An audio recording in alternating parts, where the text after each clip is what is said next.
Yep.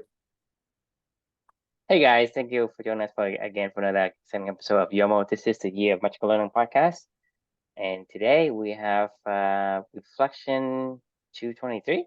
Hopefully, I got that one 323. right. 323. 323. Yeah. 323. Yep. It's All a right, well, what you got? it's a book called The Devil and the White City: Murder, Magic, and Madness at the Fair That Changed America by Eric Larson. So I think they're making a Nonfiction? movie. Is it Yeah. nonfiction or mixed Is it fiction? not nonfiction? Yeah. It is? Okay. Yeah. It's about this serial killer named H. Holmes. He um uh the World's Fair came to Chicago. Chicago was trying to back in like the late 1800s. They were trying to put um, Chicago on the map. They felt like they were like a second class citizen behind like New York all the time, and they were really growing a ton. And they wanted to like stake their claim to like how important they were, and they got the World's Fair to come to Chicago. So the Mm, World's Fair, was coming to Chicago. So they were doing all this construction, and they were building this area called the White City. It was like all fully like electrified city and like a full electrical grid, and it was like one of the first, that was like the big calling pieces of that whole fair. The Ferris hmm wheel was first invented at the 1898, or I think 1898 was when it was World's Fair in Chicago. Like that was the first time that a Ferris wheel was created. That was like another big spectacle for the World's Fair in Chicago. hmm And anyway, so this whole little like white city spawned. Have you ever been to Chicago before? I can't really say because I was just at the airport and driving around maybe a few blocks to get food. I don't know if that Gotcha. counts. It doesn't count. Uh, so I think it doesn't count. I know it doesn't count. so and fair enough. So in Chicago, you have the lake, right? Like Uh-huh. it sits right on Lake Michigan. So you have like the whole Lake Shore Drive is like this whole thing, and it hmm wraps around the whole area, right? So the you've heard of Monsters of the Midway, right?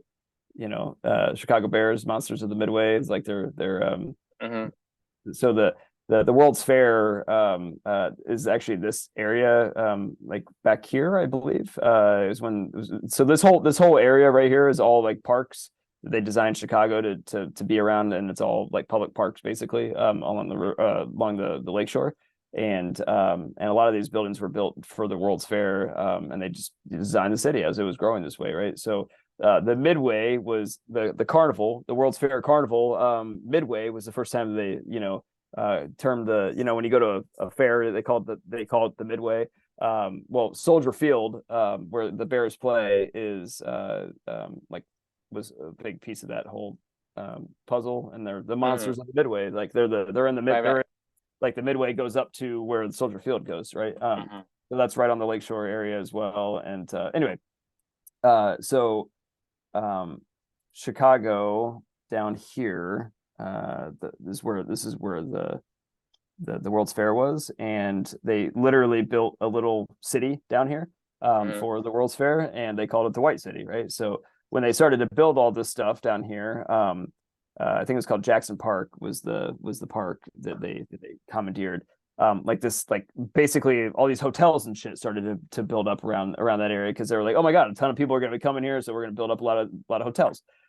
So this guy named H. Holmes somehow built a hotel, and he was like a big con man basically, and he like conned a bunch of people all over the place, and kind of was really manipulative. He was like a really handsome dude as well, and he would manipulate all these people. And anyway, the hotel, because Chicago and just America at that time, right? Like you could just disappear and nobody would know what happens, because it's not like they had like DNA, or it's not like they had. hmm I mean, if you got rid of a body and you did it well, like you just kill people, right? So this guy was he was a serial killer. He would like prey on women, and he would get them to like invest it into him, and then he would kill them. And he would convince women to like come live with him for a while, and he would kill them. And he just kept killing people all over this area, around the World's Fair. And then eventually he got caught, right?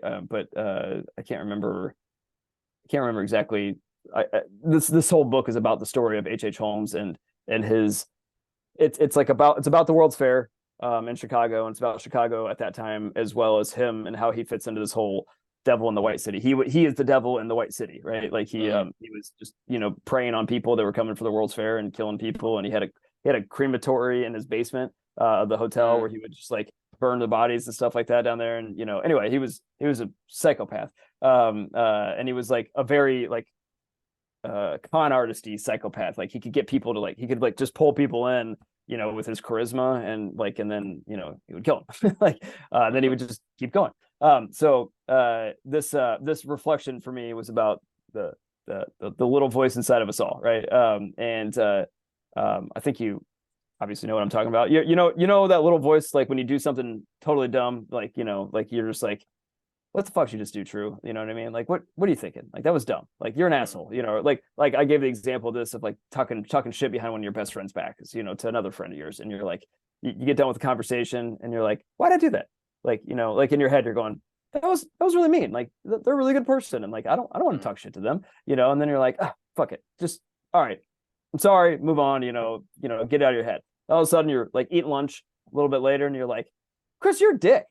Like, what would you do if your friend did that to you behind your back, you know? And you're like, oh, you know, and you're asking yourself more and more questions, and you're like, you're an asshole. Like, why are you doing this? And you're like, shut up. And you just move on, and you just keep going back to it. Well, eventually, like, you know, it never fucking stops. It's like, you know, it just keeps coming back up at inopportune times, and it keeps asking you that question. You know what I'm talking about? Does that happen to you at all? Like, always. I mean, just like when you told me about the integrity core values, and exactly. then, you know, you did, you know, you forgot to charge something in the self checkout, and shit, I gotta go back. Yeah, exactly.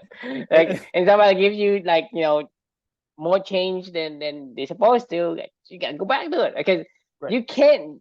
When it's just one of those things where it just goes against the core moral values that you have. I mean, core values, it's just who you are, and it goes against it, and it's an indicator that lights up, like bling bling, exactly, bling. And it doesn't shut up until you finally agree to sit down and talk to it. You rip it out and put duct tape over it. I mean, it's like the indicator on the dashboard.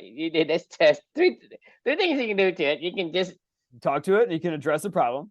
You can address a problem so that it's, you know, disappear appropriately, right? Or you can yank it out, like, hey, I don't need an indicator anymore, or you can just tape over it. Right.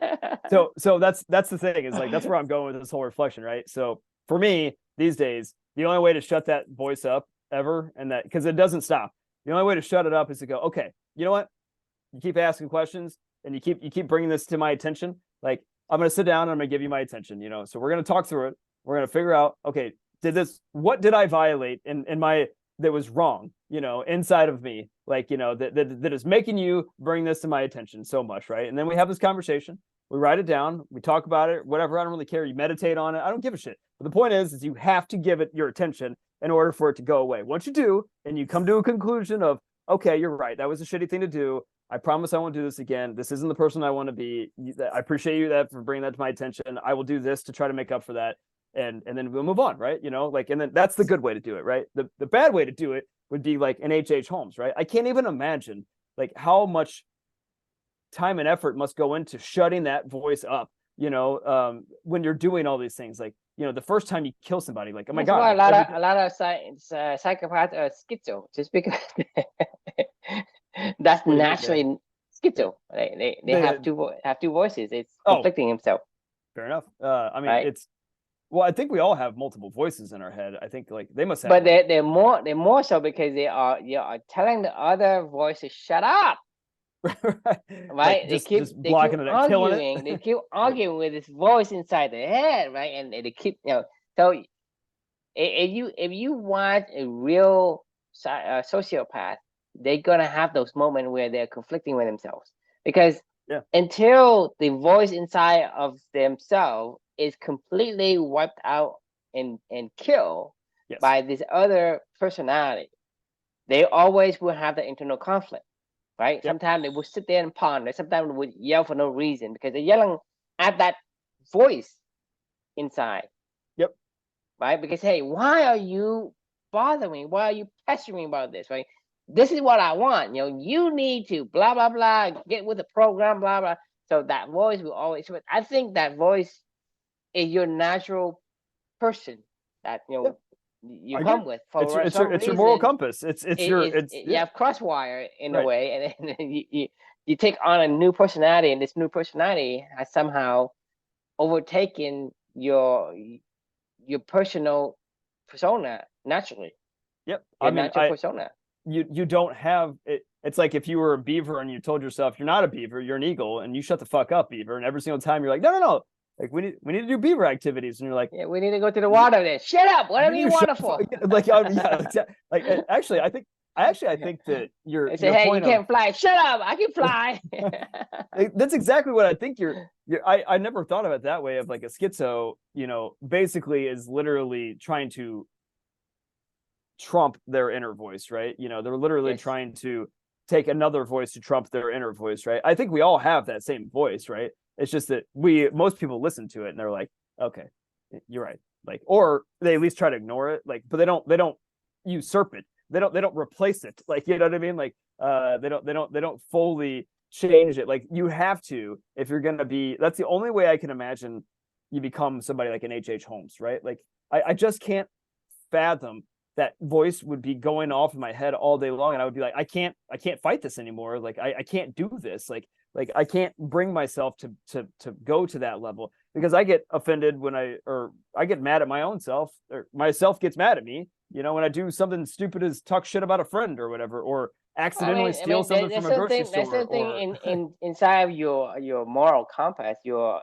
core values that just prevent you from doing it. But over time, it's like right now, I can tell you, hey, you like Lucas, right? Right? Yeah, and if he's standing on a high ledge and he wants to go and jump down from the ledge, what will you do? Will you ignore him? No. You won't. But the thing is, that's because you are a good father today. But eventually, if you tell yourself that, hey, you don't care about that kid, or that kid can do whatever he wants, and if he break his neck, so be it.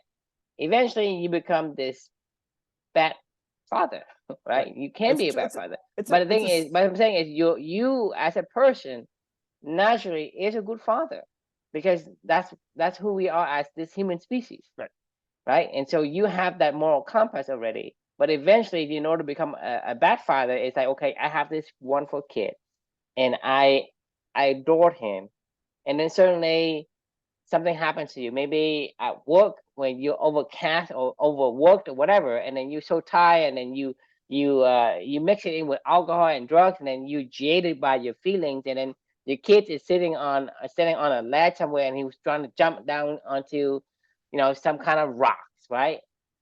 For whatever reason, you have successfully suppressed that fatherly feeling of, hey, I gotta protect this kid.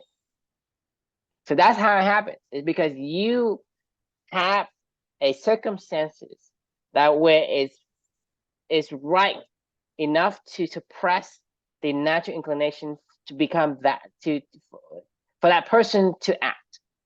Right. So there are fathers out there that are terrible fathers because of whatever circumstances that make them become that way. Same thing with a schizo person or sociopath person. Along the line, something happened to them and they weren't able to correct themselves or overcome it.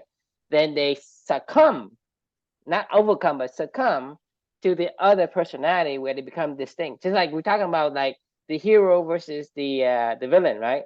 Mm-hmm. The same thing happens to both of them. It's just what happens, how they one react to the other one, right? The hero say, right, because I was dealt with this bad card, I'm going to overcome it. So I'm going to prevent other people from becoming a victim. The villain, on the other hand, succumbs to it and say, well, people did this to me, I'm going to do this to people. Right. So you look at that perspective, it's the same thing can happen to two persons, and one can become a hero and the other becomes a villain. It depends on the I guess the actions of the person and how they receive. If they receive the I guess what you want, the event. Right. Well, once you right? stop it one time, like then you can stop it again, then you can stop or not stop it. Like you don't ever stop it. Like once I know how to have that conversation with my inner self, that's and Well, how that's what to I'm how to saying. how, That's how what I'm to saying mine is out a value out of that, when the thing is there's two ways to the what doesn't kill you makes you stronger, right? One is like for a hero, if he's overcome it, he becomes stronger in overcoming it. If a Right. person succumbs to it, so he's weaker. He will succumb to it more often, and then Yep. eventually it completely It's a tunes out compounded the other effect person. both So ways, in right? in Yeah. either Yeah. way, right? Right. So that's what Yep. I'm saying is for a hero, if he is able to overcome the first time, it's actually easier for him to overcome the second time, and then even easier the third time, and so forth, so on. On I the don't even flip side, if you succumb to the first time, it's actually easier to succumb to it the second time. I mean I've told you about my like my escapades and grocery shopping, throughout my life, right? Like, where especially when they went to the self-pay model, Right. it was always like a fun game for me to see if I could get away with sneaking the extra crackers into the bag without getting caught or something like that. Like now, no joke, like after this whole journey, like and listening to that inner voice before, I was like, yeah, well, I got away with it and it's fun. Like I don't I really mean, care. Like, you can even go to a place where they say, hey, these arts is free with donations. and What then would you take? What would you take? like, yeah, As a person, you and me, what would you take? I don't know. If you Because take it's free. something, would you donate? Depends if I like it or not, but I wouldn't take it if I I didn't mean, like it. no, So, exactly, because it's your right, moral compass. You wouldn't take it, right, right? If you don't want it, or if you take it and not give a donation, because they right. say, well, you can take it without. I mean, it's permissible, Of course, yeah, even if it's permissible to say, hey, you can take it. You like it, okay? Let's say you like it. Let's say there's a piece of art, right, on this, you know, table somewhere, and there's a bunch of them, and it's free. right. But please give a donation because this donation goes to whatever. Donations go back to artists or to whatever. As a person, as you and me today, and I can speak for myself, as I cannot take it, even if I like it, I cannot take it without putting a donation Yeah, I mean, because it's I would agree permissible with for that. me to take it because it's not to say, hey, you cannot take it. It's not a contract or anything. They say, hey, this is free, but I would like a donation. For Right. me, I cannot take something without putting a donation because it goes against a contract that my core integrity, core values Right. represents, Yep. right? And so can I agree. I can I get to a person where I don't give a fuck about all the artists or about the people in the world and I take it without giving back, right? I can be that person.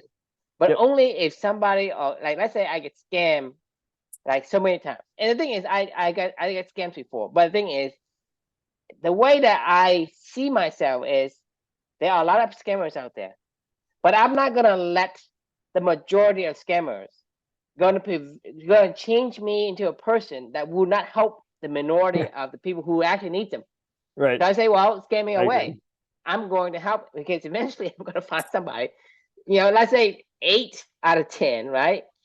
It's a scammer. It's only 2 people. It's needing really need my help. Right? So the thing is, the way that I see things is because if I look at a scammer, the first person who scams me, and I say, well, this world is a piece of shit. So I'm going to scam them. So Right. that's my perspective. I can take that and I I, become this new I person. agree. I'm you're making me chuckle about some stories in my head.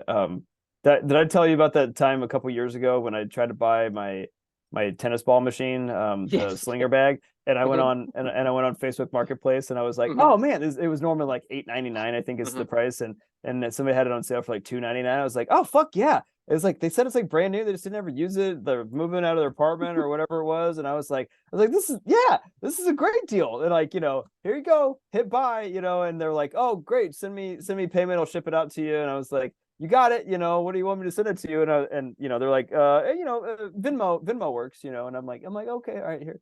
So like shoot them off the payment, and I'm like, Never heard a week back. goes by, 2 weeks goes by, I haven't heard from anybody. I'm like, reach out to the guy, and I'm like, you gonna send this thing? And he's like, no response. And I'm like, oh no, after like 3 weeks, like, it goes by, and and I'm like, I'm like, he has my money, and he will not respond to any message on Facebook anymore. And then I called like Venmo, and they were like, you know, you can't do that, you know, and you're like, you can't do that. Oh no, it was Zelle. Wait a minute, was it Zelle? Yeah, he asked me to pay with Zelle. So because it was Zelle, and I sent it, I think Venmo actually covers you on these things now. But like I don't think They they did do? before. I think, well, maybe not. Maybe Venmo. I don't know. One of the two, or maybe both. But Zelle definitely does not. And I had no idea. I was like, wait a minute, this is coming straight on my bank account. Why wouldn't I not cover them? They're like, it's a private transaction. They're like, you know, we can't. If you agree to send it to somebody, then you send it to them. And they're like, we don't cover that. And I'm like, what the fuck? You know, like anyway, to your point though, like I walked away with that when I was like, I could have just gotten really pissed off and be like, fuck, I'm just gonna Yeah, fucking, you can you can fuck pay these it fucking forward. people. You can pay You know, it right? forward to the world. But the thing is, let's say you take that and you put it on me, right? Right. And that cancer would actually eats into my core values. Right. The thing is, my core values is strong. You cannot change me, right? But the thing is, how many people's core values are that strong? My fucking name is true, okay? Right. Can't So tell for why. whatever reason, because it sounds like it, I subconsciously I live up to it. So Right. you can't change me by being a scam. Because thing for me is say, well, yeah, go ahead and scam me. I'm not going to be changed by you, Right. right? But that's what I'm saying is if you don't understand your core values, circumstances and things that happens to you could change your perspective, and your perspective could somehow create this new personality, and that overshadows the real you. Right. Right. And then Yeah. eventually the real you is trying to fight back, but it's too weak because, you know, and get slapped. Silly by the other guy, by the new I don't know what you call this new, you know, new spirit or whatever, new right. voices. Well, I mean, like the real Chris is like, oh, well, fuck it. All right, fair enough. Like Yeah. that really is the real Chris. Where Some I'm like, people say, hey, you know, I'm gullible, I'm dumb, you know. They take exactly responsibility. I was like, And other people, you know, other people say, hell, you know, the world is sick. I hate, you know, just like everybody saying, hey, you know, the world is good. Yeah, but the thing is, you ask people, hey, you know, where do you see humanity in the future? Hey, humanity is doom, doom, doom, doom, doom. You know, I mean, you think about it. That is, if that is your perspective on the world, then that's what you see. I mean, if you only see the bad things, then you don't see the bad thing. Then what happened to all the flowers and all the beautiful things that God created for you? You did not see. You basically are blind to the beauty. Right. Well, right? this is the thing about that inner voice, right? My inner voice told me at that time, they were like, that's okay.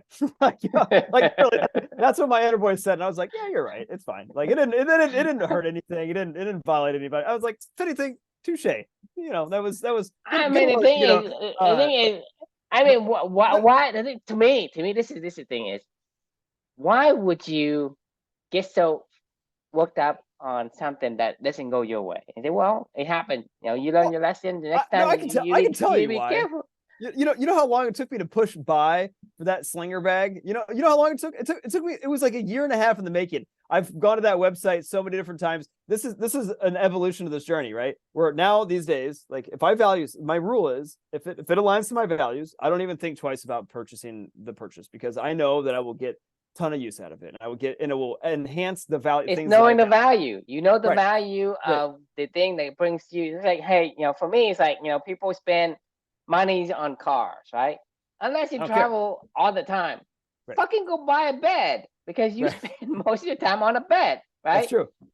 So fucking buy the BMW of the bed. Don't buy a BMW if you're fucking BMW sits in a garage. If you drive, I said, fine, great, do that, because you need to save your backs and make sure whatever it is you want to do is, you know, you want the best for your back. Your monitors, for example. Hey, if for me, I sit in a monitor all day long. I want to buy the best one. My monitors aren't cheap, but the thing is, that's the point. Is I don't want to spend things that is not valuable to me. So I'm not saying it's not valuable if you buy a BMW or buy a Mercedes or whatever. It depends on circumstances, but buy the thing that has value to you. So if you say, well, that's why for me and you is buying a book for $20, $30 means nothing to me, because I'm agree. looking at this person's like 7 years of experience and trying to orchestrate his thoughts into a composable, readable, understandable, thought-provoking book. That it has more value than $30. Agreed. Right? I mean, for you, I mean, like for you at least, I mean, like and so somebody else when we look at the value, it's a no-brainer. But Right. when people won't even buy a book for 99 cents. It's only going, if it's something you already care about, it's only going to compound effect the opposite direction and make it even better. So for instance, the slinger bag, right? Like like the reason why I could have been really pissed off is because it took me so long to finally, I had to learn I was searching for this bag, you know, years before even Amelia came along, right? Like this has been an evolution of this whole entire process, right? And when I finally was like, I'm gonna buy this thing, and this is no joke. Like the day, this is, I guess, it's about a year and a half ago now. I finally was like, that's it. This is when I had like this rule, and I was like, that's it. I'm going to buy this right now. I go to the website. I go, you know, for like a brand new slinger bag. I'm getting ready to check out, and I go, wait a minute. I should maybe just at least check Facebook Marketplace really fast, just in case there's like a used thing out there, because I don't really care if it's new or used. If it works, like I don't really give a shit. So that was when I went to go buy this, right? So not only did it take me like a year and a half to get to this point in time, I had it in my cart ready to check out on the actual website, then made this decision, and I was like, yeah, what a great deal. Like, I'm so smart, you know? And like, I mean, I was really excited about this thing getting there. And I was like, yeah, I finally pulled the trigger. It's coming, you know? And like $300 is like, you know, in the grand scheme of things, it's not like that much money. It was just, you know, it was one of those mental hurdles. At the end of the day, it's still money. It's money is made up. So even if you owe $6 billion, there's no need to jump off the top of the building. To me, this is my perspective. I don't understand. It's like, okay, unless you make me like commit suicide, then maybe that's a different story. But if I'm your broker and I lost $6 billion, like, yeah, I'm sorry. What can I do? I mean, worst you do is put me in jail. But the thing is, I didn't do anything on purpose. So in America, it's not like I did it on purpose and I fortunately, you know, steal your money, whatever. And to me, that's what I'm saying. Even then, there's no reason for you to commit suicide because you lost somebody's money. No, or your own money. Who gives a shit? But that's what I'm saying. It's at the end of the day, it's just money. Money is something we agreed on. Like, hey, you know, that has this value. Like, well, who decides that has that value? Because a $1 bill and a $10 bill, you know, what's the value? It's we agreed that, hey, on a $10, there's a 10 on there, but it's a piece of paper. If you're completely blind and you never held a piece of paper before, how can you tell the difference? Well, now it's even digital. I mean, so it's even weirder. I mean, you know, because it's just a number on the screen. It's just made up. So even if it's $1 trillion, who cares? What's it tied to? I mean, that's what I was telling you about. The thing I'm saying is, like, you know, like Elon Musk and Jeff Bezos and whatever. There's so much that they can buy. Okay, $1 trillion can buy them the whole fucking universe. But then what? There's no benefit to them. There is no benefit to them. Okay, I'm going on a fucking yacht. Okay, I have some pretty girls or whatever it is you want as a guy. What else do you want? I don't know. I mean even if you're the fucking king, right? What are the benefits of, you know? Okay, I'm going to conquer somebody. I'd want a slinger pickleball bag. Right? There's only so much. There's only so much money that can bring you joy. Because after that, it's like, okay. I mean, think about it. You think about what brings you joy. It isn't the money. Do you know how many times I've used that the slinger tennis bag, like, since I bought it? No, how much? All the time. Like, I mean, like, all the time. Like, I mean, I'm down at the courts down the street. I mean, when I did my monthly challenge just a few months ago for, you know, 30 minutes of tennis, most of that was with me and my slinger bag, you know, like down at the courts, like using my ball machine. I mean, I've gotten immense value out of that. Like, I mean, I even though that slinger bag didn't just cost me the $299 or whatever, $350 or whatever it was, the guy scammed me. It was that. Then I had to go buy the other one again, the real one at the real price. So it ended up costing me $1,100 or whatever it was. You know, even then, I don't care. Price, like, I use it all. You have more value. You have more value out of it than the $399 and the real price and the time you lost it, right? Yeah. So there's immense value. It's a very skewed benefit benefit to the price in Right, terms of things that is relating to you. So to me, it's one of those things where if you spend most of your days doing whatever things, it's just get the best that you can get. this is where the inner critic comes into play. It's for good values and bad values, or it's for things that disgust you and things you love, right? But just listen to it, because like if you listen to it and it says, "Hey, you love this stuff, just don't worry about it." Okay, I won't worry about it. Like, oh hey, that was pretty shitty. I don't know why I thought that was shitty, but I thought that was shitty, and you just listen to it and go, "Oh, you're right. I don't want to treat my friends that way because maybe one of my values is community. I don't know. Like, is that it? Do I just want to be, a tribe or something? Like, my point being is like, all you have to do is just listen to the inner critic. Otherwise, if you don't and you tune it out, you end up like a fucking psychopath that's killing people. Like I don't even know how he does this. I mean, like we talked about, like if you mute that, you have to literally kill your inner critic and or your inner. It's a terrible existence. I'm telling you Yeah. that whenever you have the inner conflict, you're miserable. You're essentially, self-inflicted misery. This is essentially what you guys what people do in terms of their I guess pain. Most of their pain comes from within, not from without. Yes, there are pain that come from without. And we can name a few examples, like things that happen to you on a random chance. But majority of all the pain that we feel comes from within, because you don't need that extra, latte. It doesn't shut up. It doesn't shut up. Like when you like that it will torture you will torture yourself. If you do not listen to yourself, it will torture you. Like, I mean that is its job. Like it's to bring it to throw it right into your face. I mean, your body has an affinity for certain things. It's a natural state of being, because as a certain expressions of your gene, it wants to be in a certain environment, and it's gonna home. If you're a beaver, it's gonna home for that river. It's not gonna go say, hey, I'm yearning for the desert. I'm looking for the desert. I'm looking for the river. That's all I'm looking for. Whether or not I like it or not, my body says I need to be in the water, because that's in order for me to cool down my body and have this experience that I think is like the equilibrium of beaverness. Right. And so every one of us has that unique expressions of gene, and we have to make that, I guess, connection with the environment, with what you have, because you cannot completely, because, and you think about it, a beaver, right? It has the waterproof coat. That means that it needs to be cool. So you imagine putting him into a desert, a hot environment, right, or cold environment, right? It's not jiving with that particular fur or skin, right? So it creates a harsh condition. All day long, he's going to be telling you, get the fuck out of here. Like, and you're going to go, no, it's fine. This is our home. No, idiot. It's not home. Go. It's not. And so we have the same thing. That's what we call your moral, your core values. This is what we call this is exactly what it is. It's an inner compass. It's an inner decision making framework. Yes. Yeah, it's your decision making framework as to your elephant will bring it to your attention, and then you need to decipher if that is why that's being brought to your attention, and you use your. I mean, you think about something basic. I mean, like I say, I'm basically beating this to death, but think about things that you need. Hey, I'm thirsty.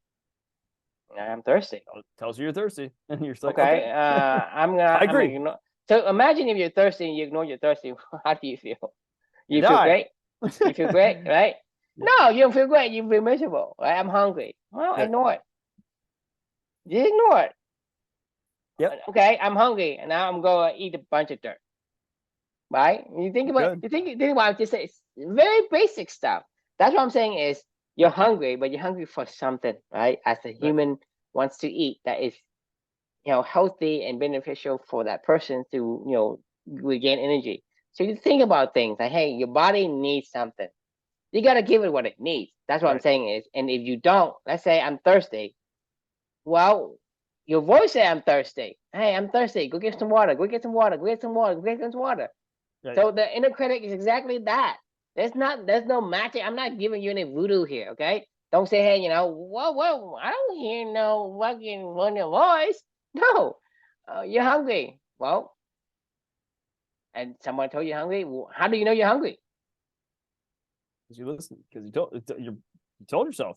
You agreed. But that's your inner voice. Right. I mean, it can't be as simple as that. I mean, I cannot explain. It's the exact same thing. It's like that same inner voice will tell you you're hungry. It also tell you when you were a dick to your friend, and you could say, "Okay, I agree with you. I mean, you're right. I shouldn't have said that, and I won't do that again." That's not who I want to be. Like, I want to be this. I want to eat that. Yeah, because the thing is, when your body tells you you're hungry, right? Your body tells you, hey, you shouldn't, talk shit about. It's the same. It's the same. It is. It's the same mechanism. It is. Yeah. It's the same mechanism, and your body is telling you because it has a certain gene that needs to operate in a certain way. Because when you're hungry, right, you say, hey, I need food, right? Yep. Whether you call that inner voice or whatever you want to call it, I don't care what you call it, but you and I have the same thing. Yep. Right? We know when we're hungry, we know when we're thirsty, right? And something told us that. Some indicator tells us I'm hungry or I'm thirsty, I'm sleepy, I'm tired, whatever, I'm cranky, right? Those are your inner voices telling you something, right? Yep. So same thing we're talking about for your friends is something triggers that. Your core values of integrity or friendship or whatever triggers that, hey, I feel kind of bad, right? When you're hungry, you feel bad, right? In general, you feel bad. Like in the general categories of, hey, good versus good, bad bucket, right? When you're hungry, you feel bad. When you're thirsty, you feel bad. Hey, I can't just sit here. I got to find something to drink, right? You're hot, right? What happens when you're hot? You want to You get got to cold. cool yourself down, right? What happens when you're you're cold? You want to get warm, yeah. Right? But you can't just ignore it. But think about things when you ignore it. What happens to you? Bad shit happens is what happens. I mean, the first thing is you endure this misery. I mean, hey, you could ignore being cold and end up like the Iceman, Wim Hof, right? Like No. Iceman does not endure feeling cold. He trained himself to feel cold, but he doesn't feel cold. The thing is, you think about it. When he submerged underwater, it's relative, right? No. When you submerge underwater, they measure his temperature. His body temperature did not go down. Oh man, that's a good point. He's found a way to regulate. So he's able to regulate. He's not enduring all that time. You look at his finger, his body temperature, it didn't go down. So he's able to maintain his body temperature. So that's not the same thing. Think about it. Yeah, no, I agree. He's taught even in that scenario, it actually holds true because he's like, well, my body knows I need to be warm, so I figured out a way to be warm when I'm cold. And that's so he's not enduring the coldness. He is maybe in the beginning he's able to get himself trained in a way. Right. Maybe he was cold at the beginning, but he didn't endure it all the time because even when he was in the Iceman or when he was running in the fucking desert, right? He didn't get overheat in his body. They measure his body temperature. Right. So that's what I'm saying. It's a difference. Yeah. No, that's a huge difference. As a matter of fact, it's a massive difference. It's actually proving what we were talking about before. Just how much we're willing to endure and try to problem solve in order to get back to where we want to be. Just like a homeostasis, feeling, like in a balanced feeling. So, all right. Well, I don't know about you, but I feel purged on this one, and I'm fucking exhausted from a meeting all day long today. So who told you you're purged and who told you you're exhausted? Well, that inner voice is saying go to fucking bed, Chris, because like you're tired. But yeah, no, that was fun. Any final thoughts? I don't think I have any more. I mean, I can make it simpler than telling you the basic thing you already know and you already knew when you're baby. When you're hungry, baby do what? Yeah, do what they gotta do. Hey, they do what they gotta do, but they know, and so so it's not a mystery. So don't go telling me, hey, I don't know what you're talking about. What's inner voice thingy? Some voodoo thing that you guys pull out.